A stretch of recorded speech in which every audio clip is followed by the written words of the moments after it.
ओम नमः शिवाय। प्रिय दर्शकों, आज हम जानेंगे बुध प्रदोष अर्थात बुधवार के दिन पड़ने वाले त्रयोदशी के व्रत की विधि, कथा एवं महात्म्य के बारे में।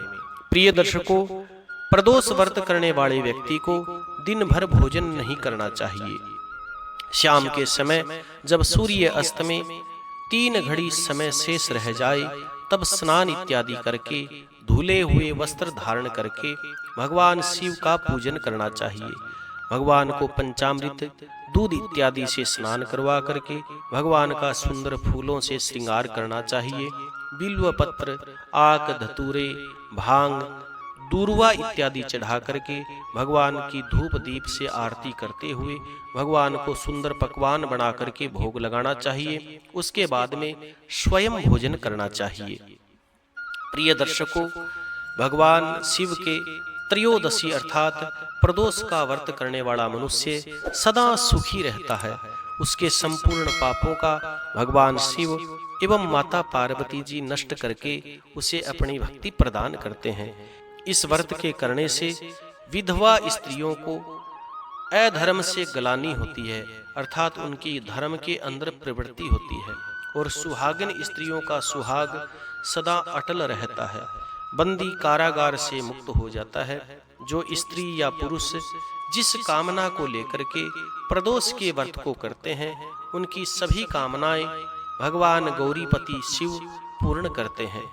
श्री सूत जी कहते हैं कि हे ऋषियों, त्रयोदशी का व्रत करने वाले को 100 गौ दान करने का फल प्राप्त होता है। इस व्रत को जो विधि पूर्वक तन और मन से करता है, उसके सभी दुख दूर हो जाते हैं।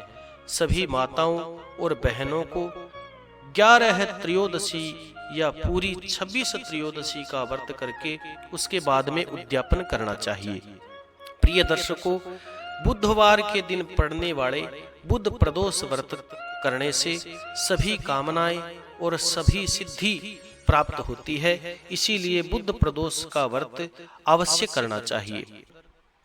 सूत जी कहते हैं कि हे ऋषियों, इस व्रत के दिन केवल एक बार शाम के समय भगवान शिव का पूजन करने के उपरांत भोजन करना चाहिए। इसमें हरी वस्तुओं का प्रयोग ज्यादा से ज्यादा करना चाहिए। हे ऋषियों, आपको पता ही है कि भगवान शिव का यह व्रत है और भगवान शिव की पूजा धूप दीप बिल्व पत्र इत्यादि से करनी चाहिए। इसकी कथा बताते हुए सूत जी कहते हैं कि हे ऋषियों, प्राचीन काल की कथा है। एक पुरुष नया नया उसका विवाह हुआ था। वह अपनी पत्नी को लाने के लिए अपने ससुराल में पहुंचा। ससुराल में उसकी बड़ी आवभक्त हुई। उसने अपनी सास से कहा कि बुधवार के दिन ही अपनी पत्नी को लेकर के वह अपने नगर को जाएगा। उस पुरुष के सास और ससुर ने, साले सालियों ने उसको बहुत समझाया कि बुधवार के दिन यात्रा प्रारंभ नहीं करनी चाहिए। पत्नी को विदा करवा करके ले जाना शुभ नहीं होता।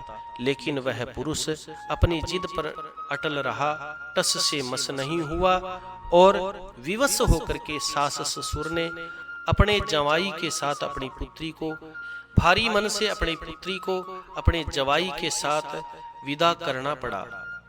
पति पत्नी बैलगाड़ी में सवार होकर के मंगलाचरण करके अपने नगर के लिए चल पड़े। नगर के बाहर निकलने पर कुछ दूर चलने के बाद में उसकी पत्नी ने कहा कि मुझे प्यास लगी है।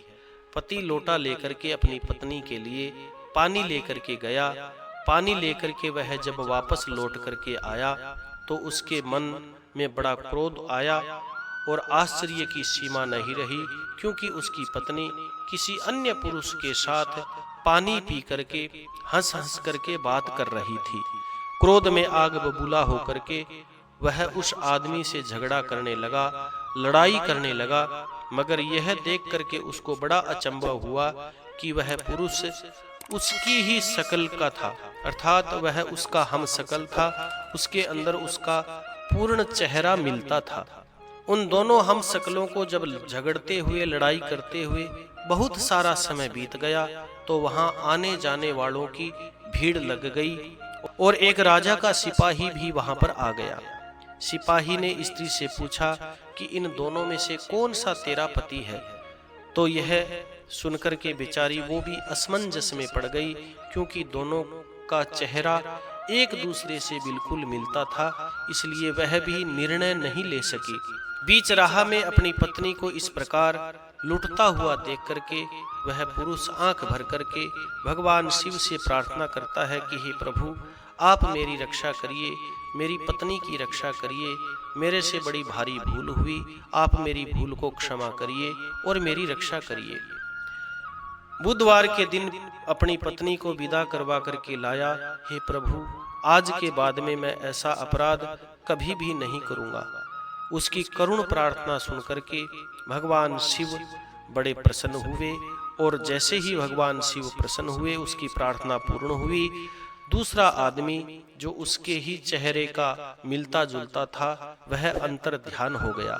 वह पुरुष सकुशल अपनी पत्नी को अपने साथ लेकर के घर में पहुंचा। इसके बाद में दोनों पति पत्नी नियम पूर्वक बुधवार के दिन प्रदोष का व्रत करने लगे, और भगवान शिव की कृपा से उनकी समस्त कामनाएं पूर्ण हुई। अंत में भगवान शिव के धाम को प्राप्त हुए। ओम नमः शिवाय। श्री शिवाय नमस्तुभ्यं।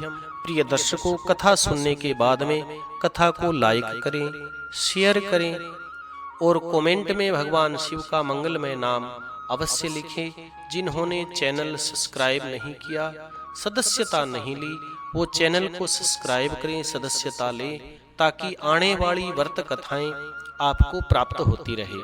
ओम नमः शिवाय। श्री शिवाय नमस्तुभ्यं।